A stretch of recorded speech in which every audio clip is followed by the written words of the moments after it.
All right, Raiders Nation, gather round, because today we're diving into something that's not only exciting, but also a bit different from the usual content. We're not just glancing over picks or running through a basic mock draft like we've done before. This time we're going all in.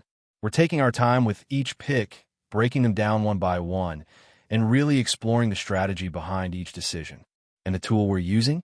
The brand new ESPN 2025 NFL Draft Simulator. I've been messing around with it for a little while now, and honestly, it brings a whole new layer of fun and realism to the draft process. So whether you're a draft nerd or just hyped about what the Raiders are going to do, this is for you. Now, with the NFL Draft getting closer every day, excitement is building. Fans are fired up, mock drafts are flying around like crazy, and the buzz around who the Raiders should take with that number 6 overall pick is getting louder by the minute. It's one of the most intriguing draft positions this year because it opens up so many possibilities. Do we stay at 6? Do we trade down and collect more picks? Or do we make a bold move and go after a quarterback to build the future around? There's a lot to consider, and that's what makes this simulation so compelling. We're not just thinking about what we want, we're looking at what the Raider Nation wants. This mock draft is built around the pulse of the fan base, not just personal preferences. So let's get into it. We're launching the simulator and kicking things off with 7 rounds of action. With the 6th pick on the board, we watch as Cam Ward goes number 1 overall, followed by Shedeur Sanders, Abdul Carter, Travis Hunter, and Mason Graham. Pretty standard lineup based on what most experts and fans are predicting. That means players like Ashton Janney, Jalen Walker, Arbun Mebo, Jaden Barham, and Will Johnson are still on the table. And then there's Tetairoa McMillan, who's also making waves. But here's where it gets interesting. A lot of fans are shouting for a running back, and in this class, there's one name that keeps coming up, Ashton Janney. Now, even though it's not my personal top choice, I get the appeal. The guy's a beast, a dynamic playmaker who can give any offense a serious boost. So for the sake of this mock and aligning with what fans are leaning toward, we're locking in Ashton Janney at number 6. Now, picking a running back that early will always spark debate, but this isn't just any running back. Janney's potential has been compared to the kind of pick we made last year with Brock Bowers, another player considered the best at his position. Some are already calling Janney a generational talent. That might be a bit premature, but if he pans out, this pick could define the future of the Raiders' offense. Of course, we can't rely on just one guy. You need the right pieces around a back like that to really make it work. And that's what rounds 2 through 7 are for. So here we are in round 2. A quick scan of the board, and I spot a few names that catch my eye immediately. James Pierce is slipping, which could be a steal if he keeps falling. Jackson Dart is still out there around the 37th or 38th spot, and that's intriguing considering the team's need for a quarterback. Jaden Higgins is another guy that's been drawing a lot of buzz. Benjamin Morris and Trey Harris also bring some serious upside. But back to the QB situation, because let's be honest, we need one. Dart being available here might be a bit unrealistic in real life. But hey, this is a mock, and we're working with what we've got. And if we're thinking in terms of what the fan base wants to see, I'd say Jackson Dart is high on the list. So we pull the trigger and grab Jackson Dart. That gives us 2 cornerstone players right off the bat, one to carry the rock and one to run the offense. That's a pretty solid start to any draft. It's also a signal that the Raiders are thinking about the long-term future on the offensive side of the ball, which, let's face it, is overdue. Heading into round 3, it's time to expand the focus. We've covered running back and quarterback. Now we need to shore up some other key positions. Personally, I'd love to bring in a linebacker at this stage. Alfred Collins and Darian Porter are both on the board, as are TJ Sanders and Ken Scout. But then I glance at the wide receivers and notice some talent still lingering. Jalen Royals, Xavier Williams, and Kyle Williams are all still available, and they've all had impressive pre-draft rises. Kyle Williams, in particular, has been one of my favorites to watch. He might be a bit of a reach here, but I wouldn't be mad grabbing him in the 3rd. Jalen Royals, though, is probably the smarter move if we want a WR who can make an impact right away. And if we're thinking about building a well-rounded offense, we've got to add weapons around Dart and Janney. Still, we can't forget about the defensive side.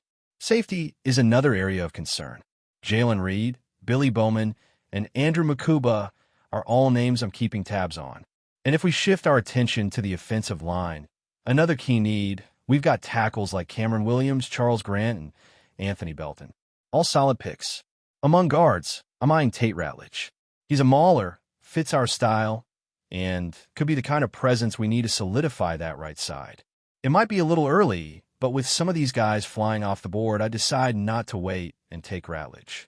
Paired with DJ Glaze, that right side of the line starts looking real nice. Now, moving into the fourth round, and things are getting trickier. I'm watching my board closely, trying to balance value with need. Unfortunately, one of my top guys gets snatched up right before a pick. It stings, but that's how the draft goes. I circle back to edge rushers and notice Braden Swinson still hanging around. Honestly, he's not getting enough love in these mocks. Some might say we're already deep at the edge position, but you can never have too many pass rushers. Just look at what teams like the Eagles have built their success on. Rotational pressure from every angle. So we take Swinson, and I feel good about it. At linebacker, I'm eyeing Demetrius Knight Jr. Cody Simon was another favorite, but he's gone too. Again, that hesitation cost me. Lesson learned. Knight is still available, and he brings the speed and physicality we're looking for. So we lock that one in two. By the time we get to round 6, we've got a solid mix of offense and defense. But there's still work to do. I take another look at quarterbacks, just in case, and Tommy Hill and Denzel Burke pop up. Then we pivot back to safety. Unfortunately, a lot of the top options have been scooped up. It's getting slim. I check wide receivers again. Ricky White is still on the board, and that catches my attention. If he's still available here, I'm absolutely making that pick. Jimmy Horn is another interesting one. We may not land a WR1 at this point, but we can still get quality. So here's where we stand. Ashton Janney in the first, Jackson Dart in the second, Tate Ratledge in the third, Braden Swinson and Demetrius Knight Jr. in the fourth and fifth, and Ricky White in the sixth. That's a strong haul so far. And we're not done yet. We add Denzel Burke to bring some help to the secondary. Then we go with Jonah Monheim to give us more depth on the O-line. And to wrap it up, we finish the draft with Craig Woodson, because let's be real, every Raiders roster needs a Woodson. We'll stop here for now, and I want to hear from you. How we do so far. Would you have gone in a different direction at number 6? What grade would you give this mock? Let me know your thoughts. Let's pick up right where we left off because there's still plenty to unpack about this mock draft and how each pick fits into the bigger picture for the Raiders. After completing all 7 rounds, we now have a full slate of prospects, and it's time to take a step back and really evaluate what this draft class means for the team moving forward. What kind of identity does this group help create? Where do we still need to grow? And most importantly, how would this class stack up once they hit the field? Starting at the top with Ashton Janney, this is the kind of pick that could set the tone for the next few years. He's not just a productive back. He's a dynamic threat who can move the chains in multiple ways. Whether he's breaking tackles up the middle or catching passes out of the backfield, Janney is the kind of weapon that makes a quarterback's life easier and keeps defenses on their heels. It might not be the flashiest pick at number 6 overall, but it's one that offers immediate returns and long-term upside. You're getting a guy who can start from day one and become a foundational piece of the offense. Sure, some fans might have preferred quarterback here, but taking Janney and then going after a QB in round 2 was all about balance. Getting playmakers at multiple levels instead of putting all your chips into one position. Speaking of quarterback, Jackson Dart in the second round is a move that says this team is looking to the future without completely overhauling the present. He may not walk in and take over from day one, but he brings leadership, mobility, and a live arm to the table. With the right development plan, he could absolutely become the long-term starter. Pairing Dart with Janney could be the beginning of a new offensive core that grows together over the next few seasons. It also gives the coaching staff options. They don't have to rush Dart into the fire, but they have him waiting in the wings with the potential to take over when the time is right. It's a smart, calculated gamble that fits the team's current timeline. Then we look at Tate Ratledge in round 3, a gritty, hard-nosed defensive lineman who brings attitude and power to the trenches. He's the kind of player who makes running lanes wider and gives quarterbacks time to breathe. You can't overstate the importance of line play in the NFL, and adding someone like Ratledge shows a commitment to protecting your investment in both the running back and quarterback. He's the type of pick that might not sell jerseys right away, but come game day, he's going to be the one laying the foundation for every big play. That right side of the line, with Ratledge next to DJ Glaze, is suddenly a real stronghold. Braden Swinson in the fourth is where this draft starts to show its depth.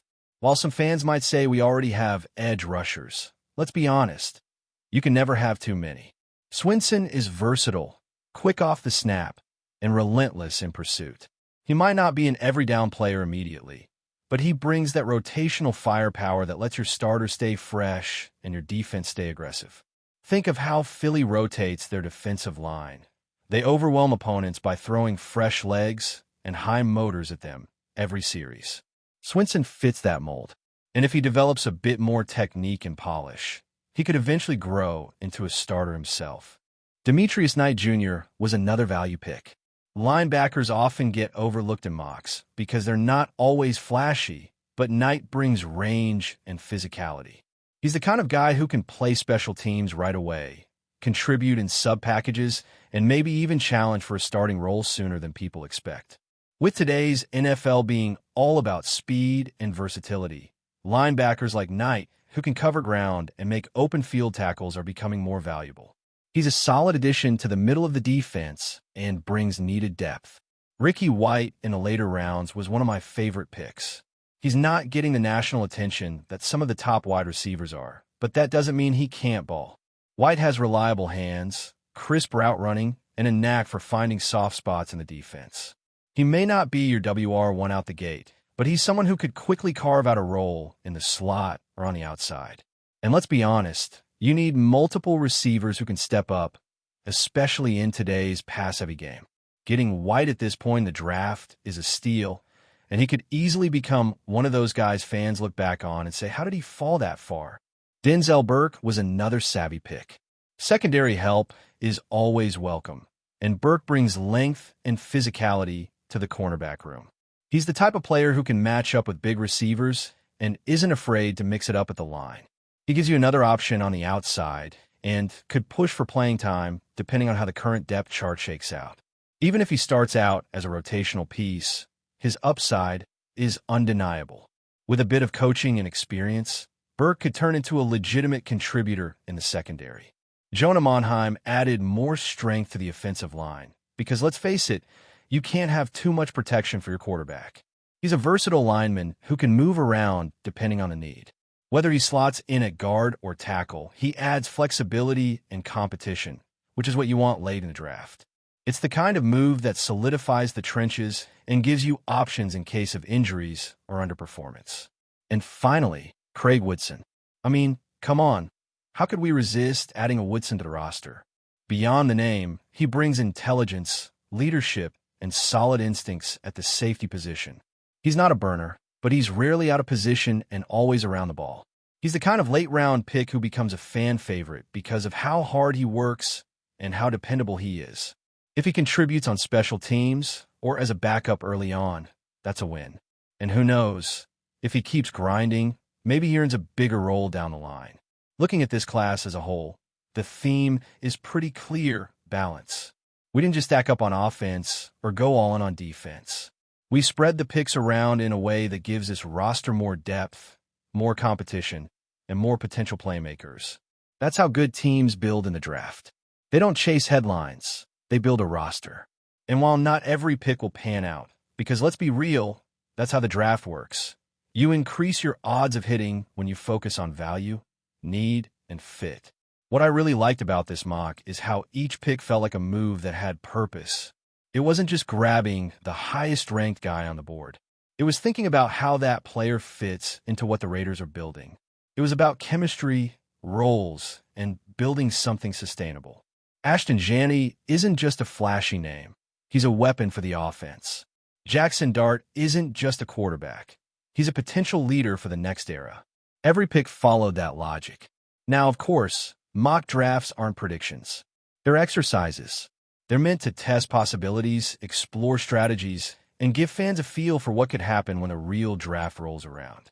But I'll say this, if the Raiders walked away with a class like this, I'd be feeling pretty good. You've got a foundation to build on, a few instant contributors, and a handful of guys who could grow into serious players over the next few years. But I want to hear from you. If you were in the war room, what would you have done differently? Who would have been your pick at 6? Did we reach on any of these guys? Did we miss out on someone you love? I know everyone has their own take on how a perfect draft looks, and that's what makes this part of the offseason so much fun. So drop your comments, give your feedback, and let's keep this conversation going. The draft is coming, and Raider Nation's voice matters more than ever. Before we continue, don't forget to subscribe to our channel and give this video a like. Your support helps us keep bringing you the latest updates on our Las Vegas Raiders. And don't be shy. Drop your thoughts on the news in the comments below. In the world of NFL rumors, few have generated as much intrigue as the potential of TJ Watt joining the Las Vegas Raiders. Could one of the league's most dominant defensive players trade his black and gold for silver and black? As a 4-time finalist for the NFL Defensive Player of the Year and the 2021 winner, Watt's relentless pursuit of the quarterback has set him apart, and his name is synonymous with game-changing plays. The Raiders, who have long been in search of a premier pass rusher, might just have the opportunity to sign the Steelers' standout linebacker, making this a storyline worth following closely. TJ Watt's accomplishments speak volumes about his ability to impact a game. With 100 career sacks in just 109 games, he's one of the fastest players to reach this monumental milestone in NFL history. His performances have earned him a reputation as one of the fiercest and most relentless defenders in the league. The Raiders, coming off a turbulent season where defensive consistency was lacking, could greatly benefit from Watt's experience and playmaking ability. With his pedigree and work ethic, Watt could elevate the Raiders' defense to new heights, creating an electrifying presence on the field that would make opposing offenses tremble. But could this dream scenario actually come to fruition? With TJ Watt still under contract with the Steelers, the trade or free agent talk is mere speculation for now. However, there are whispers that the Raiders could make a play, especially as they look to fill a key position that has haunted them for years. As the offseason unfolds, all eyes will be on how the Raiders approach their defense and whether they can lure Watt to Las Vegas. One thing is certain. If this move happens, it would mark a seismic shift in both the AFC and the league itself. Stay tuned as we follow the developments closely. That's it for this update.